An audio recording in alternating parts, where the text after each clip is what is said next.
TNPSC மற்றும் TRP போட்டித் தேர்வு மாணவர்கள் அனைவருக்கும் மனமார்ந்த வாழ்த்துக்களும் பாராட்டுகளும். நாம் இந்த வகுப்பில் மிக மிக முக்கியத்துவம் வாய்ந்த ஒரு நடப்பு நிகழ்வுகள் பகுதியை பார்க்கலாம் நண்பர்களே. அதாவது இம்பார்ட்டன்ட் கரண்ட் அஃபேர்ஸ் டாபிக், அதாவது நோபல் பரிசு பற்றிய விளக்கங்களை இப்போது பார்க்கலாம். இந்த ஆண்டிற்கான நோபல் பரிசானது அறிவிக்கப்பட்டுள்ளது நண்பர்களே. அதாவது மருத்துவம் மற்றும் இயற்பியல் என்ற இரண்டிற்கான நோபல் பரிசு அறிவிக்கப்பட்டுள்ளது. அதற்கடுத்து மற்ற துறைகளுக்கான பரிசு அறிவிக்கப்படும். அதை பற்றி விவரங்களை இப்போது பார்க்கலாம் நண்பர்களே. அதற்கு முன்பாக ஒரு சிறிய மோட்டிவேஷன். டிஎன்பிஎஸ்சி ஆனது நேற்று ஆன்சர் கீயை வெளியிட்டிருந்தது. அந்த ஆன்சர் கீயின் அடிப்படையில் 140 கேள்விகள் மிக சரியாக பதிலளித்தவர்களுக்கு மெயின் தேர்வு வரும் என்று நம்முடைய வீடியோவில் சொல்லியிருந்தோம் நண்பர்களே. அதுபோல் 140 கேள்விகள் சரியாக பதிலளித்திருந்தால் நீங்கள் கட்டாயமாக மெயின்ஸை படித்து விடுங்கள். அதற்கு கீழே இருப்பவர்களும் கண்டிப்பாக படியுங்கள் நண்பர்களே. அடுத்த ஆண்டு தேர்வானது தொடர்ந்து வர இருக்கிறது. அதாவது இந்த குரூப் 2 தேர்வுக்கான மெயின்ஸ் தேர்வானது அடுத்த ஆண்டு 2026ஆம் ஆண்டு மார்ச் மாதத்தில் நடைபெறும் என்று சொல்லியிருந்தார். அதற்கடுத்து ஏப்ரல் மே மாதங்களில் சட்டமன்றத்துக்கான தேர்தல் நடைபெறும் நண்பர்களே. அதாவது தமிழக சட்டமன்றத்தின் காலமானது இந்த மே மாதத்தோடு வருகிற மே மாதத்தோடு முடிகிறது. எனவே ஏப்ரல் மற்றும் மே மாதங்களில் சட்டமன்ற தேர்தல் நடக்க இருப்பதால் அப்போது புதிதாக தேர்வுகள் எதுவும் நடத்த மாட்டார்கள். எனவே ஜூன் மாதங்களில் இருந்து அடுத்த ஆண்டு தொடர்ச்சியாக தேர்வுகள் வரும் நண்பர்களே. எனவே நீங்களும் தொடர்ந்து படியுங்கள். அதாவது 140 கேள்விகளுக்கு குறைவாக பதிலளித்தவர்களும் கட்டாயமாக தொடர்ந்து படியுங்கள் நண்பர்களே. அதாவது முதலில் குரூப் 4 தேர்வானது வரும். அதற்கடுத்து குரூப் 1 தேர்வு வர வாய்ப்பு இருக்கிறது. அதுபோக கம்பைன்ட் டெக்னிக்கல் சர்வீஸ் என்று சொல்லக்கூடிய தொழில்நுட்ப பணிகளுக்கான தேர்வுகளும் வரும். மீண்டும் குரூப் 2 2A தேர்வுகள் அடுத்த ஆண்டு நவம்பர் டிசம்பர் மாதங்களில் உறுதியாக வரும் நண்பர்களே. அதாவது நீங்கள் எந்த காரணத்தை கொண்டும் சோர்ந்து போகாதீர்கள். தொடர்ந்து படித்து கொண்டே இருங்கள். அடுத்து வருகிற தேர்வில் நிச்சயமாக நீங்கள் சாதிக்கலாம் நண்பர்களே.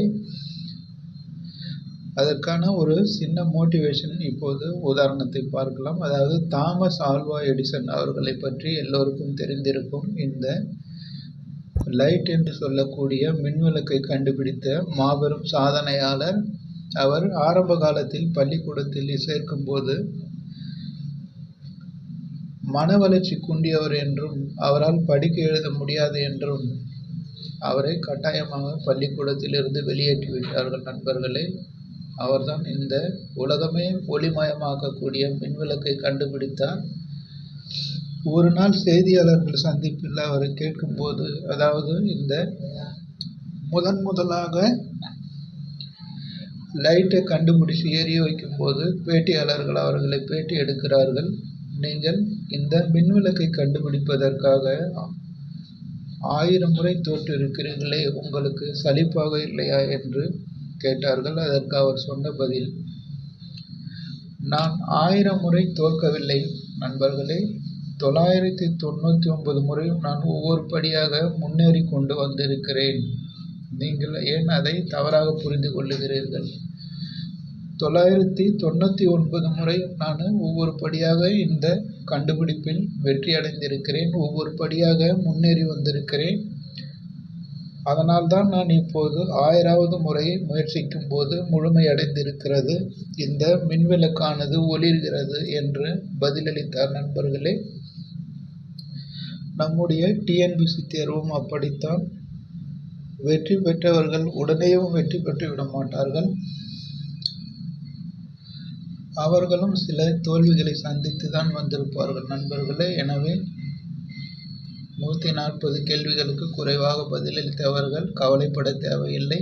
நீங்கள் ஒவ்வொரு முறை தோற்கும் போதும் ஒவ்வொரு படி முன்னேறி கொண்டு செல்லுகிறீர்கள் என்று நினைத்துக் கொள்ளுங்கள் நண்பர்களே. அது முழுமை அடையும் போது நீங்கள் வெற்றி பெற்று விடுவீர்கள். எனவே தாமஸ் ஆல்வா எடிசன் அவர்களுடைய கருத்துக்களை நினைவில் வைத்து தொடர்ந்து படியுங்கள் நண்பர்களே. சோர்ந்து போக வேண்டாம். அதற்கடுத்து இப்போது இந்த நோபல் பரிசு என்ற தலைப்பிற்கு வரலாம் நண்பர்களே. இது முக்கியத்துவம் வாய்ந்த கரண்ட் அஃபேர்ஸ் தலைப்பு நண்பர்களே. ஏனென்றால் சென்ற குரூப் 2 மெயின்ஸ் தேர்விலே இந்த நோபல் பரிசு பற்றிய கேள்வி கேட்டிருந்தார்கள். அதாவது டிஸ்கிரிப்டிவ் டைப், அதாவது விரிவாக விடையளிக்கக்கூடிய தேர்விலே இந்த நோபல் பரிசை பற்றி விளக்க சொல்லி ஒரு கேள்வி கேட்டிருந்தார்கள் நண்பர்களே. எனவே அவ்வளவு முக்கியத்துவம் வாய்ந்தது. அதனால்தான் இதை உடனுக்குடன் நாம் பார்க்க இருக்கிறோம். முதலாவதாக நோபல் பரிசு பற்றிய சில முன்னுரைகளை பார்க்கலாம் நண்பர்களே. அதாவது ஒரு இன்ட்ரோடக்ஷன் அவர்களை பார்த்து விடலாம். அதாவது ஆல்ஃபிரட் நோபல் என்பவருடைய நினைவாக இந்த நோபல் பரிசு வழங்கப்படுகிறது. இது 1901ஆம் ஆண்டு முதல் ஒவ்வொரு ஆண்டும் தொடர்ந்து வழங்கப்பட்டு வருகிறது நண்பர்களே. அதாவது அக்டோபர் மாதத்தில் அறிவித்து டிசம்பர் மாதத்தில் அவருடைய மறைந்த நாளான அதாவது டிசம்பர் 10ஆம் தேதி இந்த நோபல் பரிசானது அறிவிக்கப்பட்டவர்களுக்கு வழங்கப்படுவது வழக்கம்.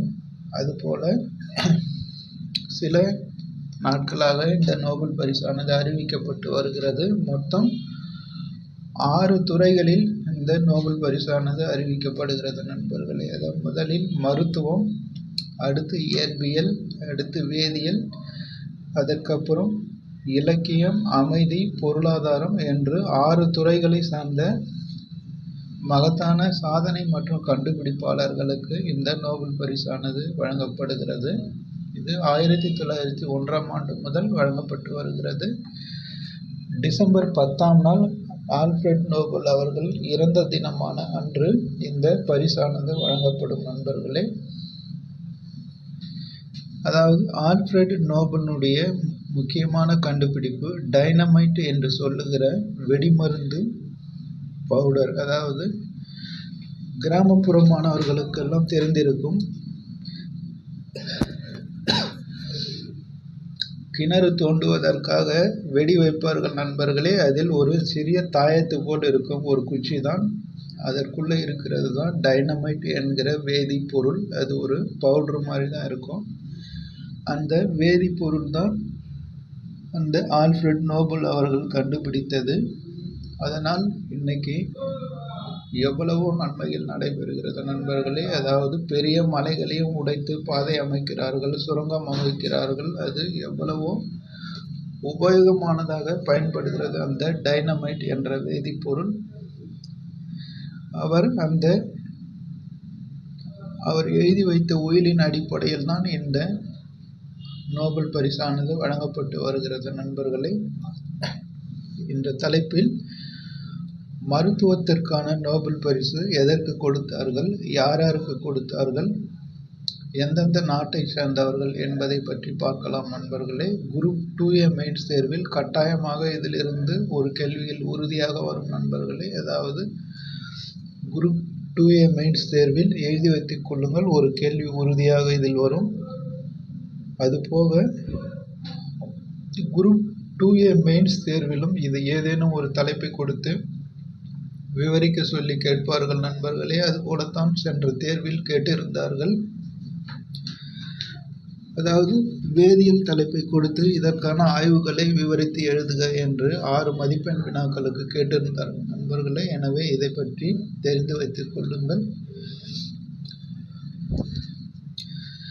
மேலும் இதை பற்றி விரிவாக தெரிந்து கொள்வதற்கு நம்முடைய டெலகிராம் சேனலில் பதிவேற்றம் செய்யப்பட்டுள்ளது நண்பர்களே. அதை பார்த்து கொள்ளுங்கள்.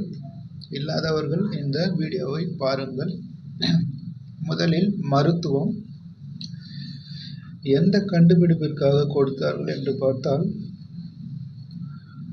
நோய் எதிர்ப்பு சக்தி தொடர்பான கண்டுபிடிப்பு. அதாவது நம்முடைய உடம்பிலே அனைவருக்கும் நோய் எதிர்ப்பு சக்தி என்ற ஒன்று இருக்கும் நண்பர்களே. அந்த நோய் எதிர்ப்பு சக்தியை தூண்டி மற்ற நோய்களை குணப்படுத்தக்கூடிய ஒரு ஆராய்ச்சிக்காக தான், அதாவது புற்றுநோய் நோய் எதிர்ப்பு சக்தி மூலம் சிகிச்சை அளிக்கக்கூடிய ஒரு ஆராய்ச்சி. அதாவது நமக்குள்ளே இருக்கிற நோய் எதிர்ப்பு சக்தியை வைத்தே நம் உடலில் இருக்கக்கூடிய நோயை குணப்படுத்தக்கூடிய ஒரு ஆராய்ச்சிக்காக தான் இந்த மருத்துவத்திற்கான நோபல் பரிசு இந்த ஆண்டு, அதாவது 2025ஆம் ஆண்டு கொடுக்கப்பட்டிருக்கிறது. சுருக்கமாக சொல்ல வேண்டுமானால் டி செல்ஸ் என்று சொல்லக்கூடிய கண்டுபிடிப்பிற்காக இந்த மருத்துவத்திற்கான நோபல் பரிசு கொடுக்கப்பட்டிருக்கிறது நண்பர்களே. அதாவது நோய் எதிர்ப்பு சக்தி தொடர்பான கண்டுபிடிப்புக்காக மருத்துவத்திற்கான நோபல் பரிசு இந்த ஆண்டு வழங்கப்பட்டிருக்கிறது. யாருக்கு வழங்கப்பட்டிருக்கிறது என்று பார்த்தால் 3 நபர்களுக்கு இந்த மருத்துவத்திற்கான நோபல் பரிசு இந்த ஆண்டு வழங்கப்பட்டிருக்கிறது நண்பர்களே. முதலாவது மேரி இ பிராங்கோ, அதாவது மேரி இ பிராங்கோ, அவர் அமெரிக்க ஐக்கிய நாட்டை சேர்ந்தவர். இரண்டாவது